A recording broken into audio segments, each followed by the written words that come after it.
Okay, I promised I wouldn't post too much AI stuff up here because I've got a new Prompteers Club channel.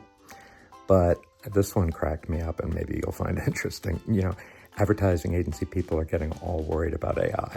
Some are even claiming to be AI vegan because they're not happy with the actual work.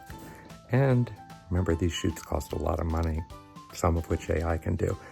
So in order to poke fun at them and maybe placate them, I decided to go back to the best ads that I can recall and spin off a little variation, calling it Outtakes, but it's all fake. See if you can detect it.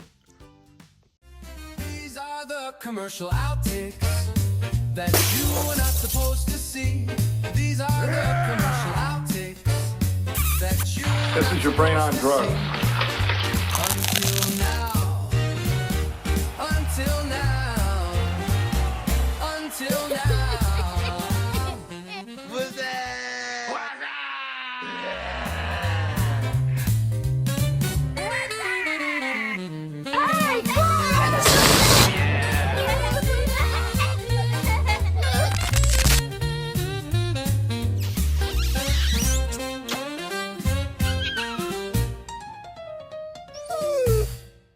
So what do you think? More like this?